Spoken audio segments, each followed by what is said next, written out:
Hi, my name is Rhonda. And my name is Barb. And we're just here to talk about eyes. We're calling it The View, with pun intended. Basically, what we want to talk about today is using our skills of observation. Observation is one of the best things that we have as a technician. It's the easiest thing to use. God gave us eyes, ears, a mouth, body language. Everything. When you see a patient, when you first walk out to call that patient back or talk to that patient, you should be using all your powers of observation. From everything from, do they have even eyebrows? Or do they have a lid droop? Are their eyes red? Do they have blepharitis on their lashes as you're bringing them back? Does one eye look not the same? Does it look out? Does it turn in? Those kinds of things, especially kids and even adults. You know, do their eyes line up as you take them back when they make eye contact with you?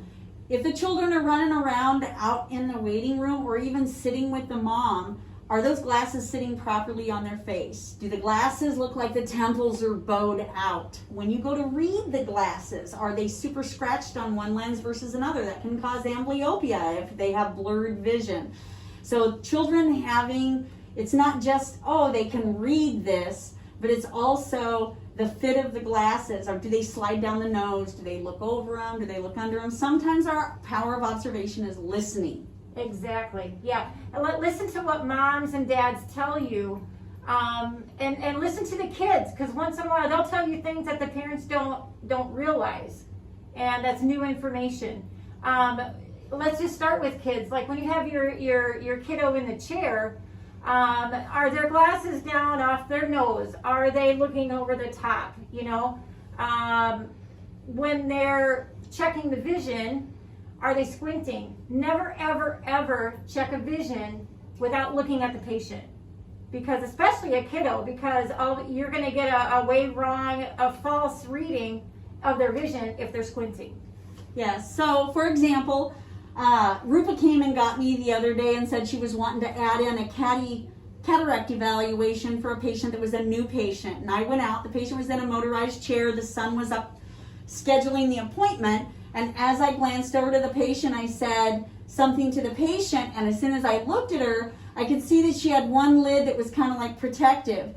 The only reason she came in is because she had been referred by her son and she was downstairs having oncology, which she had told me. Well, with oncology, a lot of people can have radiation, they can have chemotherapy. There's a lot of ocular surface issues with people who are going through radiation and chemotherapy. And so I immediately walked around and asked her if she was having any problems with her vision, wanted her to give me some information. And as I'm doing that, I pull out my little handy dandy light, which I recommend everybody to use over the Van Hoff. It's so much more direct. It's a better light. It's by Coast and they're lifetime guaranteed. And I should be getting a plug for that. Yeah. But anyway, as I'm looking at her, the very first thing I noticed is that she had red eye and she was shining away from my light. She had a lot of photosensitivity going on there. But once I took 2 steps closer to her, she had a big cloudy cornea. That patient did not need to wait to be seen. She needed to be seen that day. She ended up on having an ulcer. She saw Dr. Ansari. He saw her. You know, it was a good thing we worked her in. Now, I still worked her in as an acute, and I still attempted to do the refraction because that's what we need to do to see what her vision is, where she's at. But that patient will be rechecked once she's healed, and we'll be able to see that standing. If you're looking at somebody in the room even, or even at the auto, and you're looking at the Myers, which are the rings, the little concentric rings when you're moving forward and back, and you take that photo and they're wavy, you need to be letting the doctor know that, because sometimes it's real easy once we put in all of our drops for the front surface of that eye not to look as irregular as what you see. So if you see that, flag the doctor and put that you have some irregular Myers there. Note when you chart, inferiorly, below, up above, the whole thing, left or right. The more information you give the doctor, the better it is. Absolutely. And, you know, even in that same respect, if someone does come in with the red eye, you visually see that when they come in. you got to think to yourself, now there's a certain drop that we use that can cause that redness to go away. So by the time they get back to see the doctor, if you would put phenylephrine in, 2.5% phenylephrine in, that redness could be gone by the time they see the doctor. So you have to think about, okay, I have to dilate this patient, but I'm not going to use phenylephrine because I want the doctor to be able to see what I see when I'm seeing the patient in the room. And we also call the phenylephrine neosynephrine. Yeah. So if you hear M and N, that's Madrayacil or tropicamide. So learn your drops. The more you learn about your drops, the more you're going to be informed. Phenylephrine can also lift a lid. And so you do not, if anybody is having atosis or a lid droop, it's okay to put in that Madrayacil. You just got to let the doctor know and make sure you annotate that in the chart that you only used it and why you used that one. Especially if they're coming in and you notice a lid droop, or if their eyes aren't moving uniformly, then you need to stop, ask somebody if you have any questions. Listening to the patient is so important when it comes to what is their chief complaint. Your observation of writing what brought them in. Now we may find lots of other things. Yeah, while we talk to them, it might evolve, and their first comment to you is going to drive your next question, and so on and so forth. And what we do, what testing we do. Yep. But we always want to address what brought them in. What's their chief complaint? Yep. If they want new glasses and we find a nevus or we find glaucoma, that patient's not going to be happy if we don't address why they didn't get the glasses. The chief complaint, the number one thing that brings them in, no matter how simple it is. If it's itchy eyes, make sure you put that in. The patient says that they came in for itchy eyes, and then we find other things. And what makes it worse? What makes it better? What have they tried so that the doctor doesn't have to fish for all those answers? I had a little girl today who came in that she was malingering. How do you know when somebody's malingering? You know how? When they can't see far away, they can't see up close, but their pupils look good.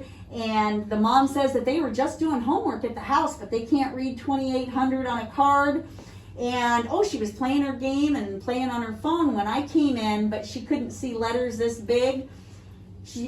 When you see something like that, I, of course, took her to the auto, did a dry auto, did a wet auto, put the 4-opter up there. I could tell as I'm getting close, she can see me accommodatively.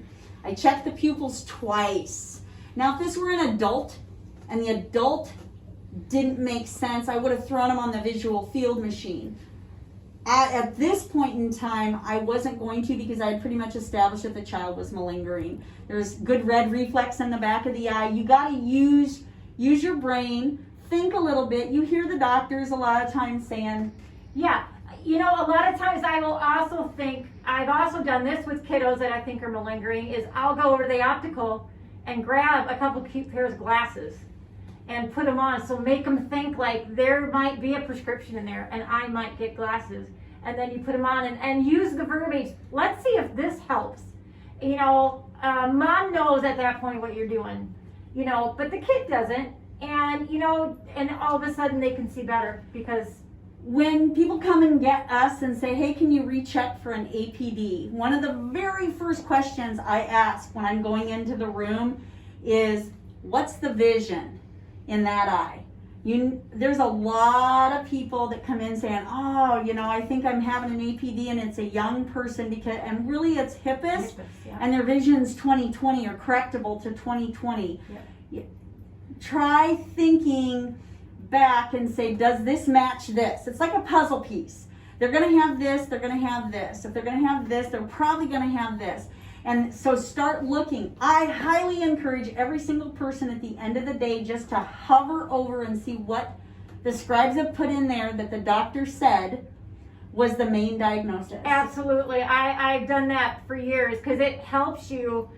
Was I thinking along the same thing as what the doctor was? Did I make his job easier in coming to the conclusion of what he did? Did I miss something? Or like, oh my gosh, I'm way off, or whatever. That's a huge learning tool to go back and read what the doctor found and how he got to that conclusion. How much plus do they really have? If you feel that somebody might need a wet auto, don't wait for the doctor to do it. It's not that hard, especially if we have patients waiting now as we're seeing more people. Run them over, do a quick wet auto. Take personal interest in your patient.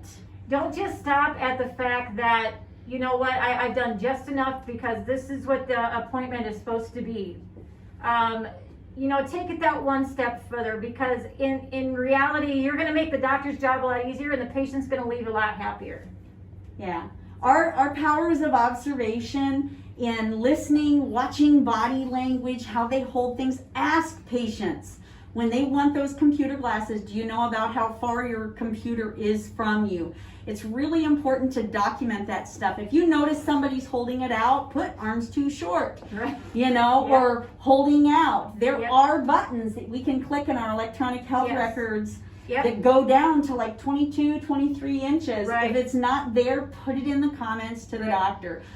We are information gatherers and light benders. I tell people all the time, we bend light for a living and we work in a dark room all day long, but our powers of observation is what help us to gather that information. When people ask me, so who are you and what do you do? I'm the information gatherer. I put everything into this chart so that the doctor is fully informed when he goes in there. Once the doctors determine that they can trust what you're documenting, that's what we want. We're You know? detectives. We're detectives. Yeah. We want to get to the patients want their problem resolved when they come, and we're detectives. And That's right. so the more information we can get for the doctor, the easier their job's going to be. If something doesn't seem right, have somebody check. Ask- If I ask the need question. somebody to double check, I'm Yep. like, hey, can you double check this? If you question a pair of glasses, I don't hesitate to have my glasses run to optical and Nope. say, optical, can you please read this for me? Yep. You know, sometimes Yeah, and we all need help. yeah, and when in a refraction, this is another observation. When you see what glasses they're wearing, and and your top con, your auto refraction is different. Like say in your cylinder axis, you're gonna check that because you have to document: did the patient appreciate that shift, or are they firm on where they're at? You know, sometimes they will appreciate it, sometimes they're not. But the doctor's not gonna know if you check that disparity unless you document it. And let him know. Yep. You have to have a complete vision improvement if you're going to be moving somebody's axis. Yep. Okay, now you always want to check it, but you really Unless just it improves their vision. use your Listen. powers of observation and listen to the patient. How do they read the letters? If they're Yes. like, whoa, that's so much Yes. better, Document then that you they got to appreciate that. document that. Yep. So you're listening to how the patient responds. Oh, it's about the same. Don't change Don't it. change it, right. Don't exactly. change it. Yep. It just, you can put it in there. Yep. Axis change noted, patient didn't appreciate Yep. much change. Yep. Yep. Your job is to communicate what you gather through your powers of observation. And there's Yep. so many examples of how Yep. that observation can be. And we've just touched on a Yep. few. If we just all get better at using our ears and using our eyes and using our mouth for communication, it makes the whole exam so much better. Document Document. everything. And if you're in doubt ever, especially when it comes to pupils, before their glasses are gonna be where they're dilated to where we can't check a near, Yep. let's just help each other. Help Ask. each other. It's not that hard to grab somebody and say, hey, reread these for me. Yeah. You know, maybe you're holding them differently. Yeah. If it's a glasses check, maybe it's the patient Yep. and their response. If you find a patient that doesn't respond well to you, just say, hold on, Yep. and switch them out, especially if they're new patients and you feel that, hey, this I'm isn't not getting anywhere. yeah, Mhm. then have somebody else double check. Sometimes it's a responsiveness thing because not everybody does well with everybody, Right. and we understand that. I don't hesitate to switch if Barb comes Nope. to me, and she doesn't hesitate to switch if I come to her. And that's what you're looking for, is that teamwork Yep. of making things work. And so So next time, we're gonna talk about eyes on the view.